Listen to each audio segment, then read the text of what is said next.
Saya Paulan dari 11 IPS 3 ingin menyampaikan video pembelajaran perbedaan sosial dan kesetaraan sosial.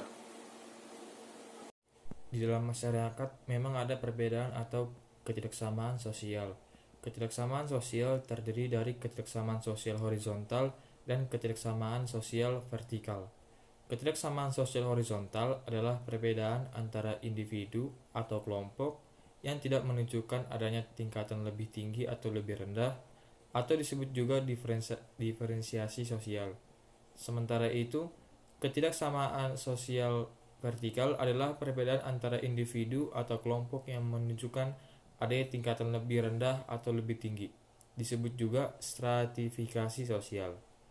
Dalam interaksi sosial antar individu yang berbeda tersebut, prinsip kesetaraan perlu diterapkan. Dengan prinsip ini, harmoni sosial dapat tercipta.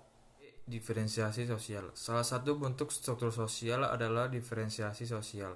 Menurut Kamus Sosiologi, diferensiasi sosial adalah klasifikasi atau penggolongan terhadap perbedaan-perbedaan tertentu yang biasanya sama atau sejenis.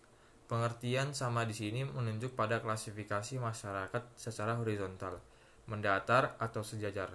Dalam masyarakat, pengelompokan horizontal yang didasarkan pada perbedaan ras, etnis, klan dan agama disebut dengan istilah kemajemukan sosial. Pengelompokan berdasarkan perbedaan profesi dan jenis kelamin disebut heterogenitas sosial. Stratifikasi sosial. Perwujudan pelapisan di dalam masyarakat dikenal dengan istilah kelas sosial. Kelas sosial terdiri atas kelas sosial tinggi, kelas sosial menengah, dan kelas sosial rendah. Kelas sosial tinggi biasanya diisi oleh para pejabat atau penguasa dan penguasa kaya. Kelas sosial menengah biasanya meliputi kaum intelektual seperti dosen, peneliti, mahasiswa, pengusaha kecil dan menengah, serta pegawai negeri. Kelas sosial rendah biasanya merupakan kelompok terbesar dalam masyarakat. Stratifikasi sosial muncul dengan sendirinya sebagai akibat dari proses yang terjadi dalam masyarakat. Faktor-faktor penyebab adalah kemampuan atau kepandaian, umur, fisik, jenis, kelamin, sifat keaslian, dan harta benda.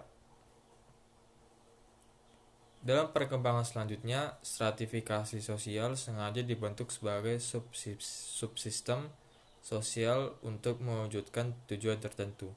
Dasar stratifikasi sosial dalam masyarakat disebabkan adanya sesuatu yang dihargai lebih, yaitu 1. Kekayaan, 2. Kekuasaan, 3. Keturunan, 4. Pendidikan, 5. Status dan kedudukan,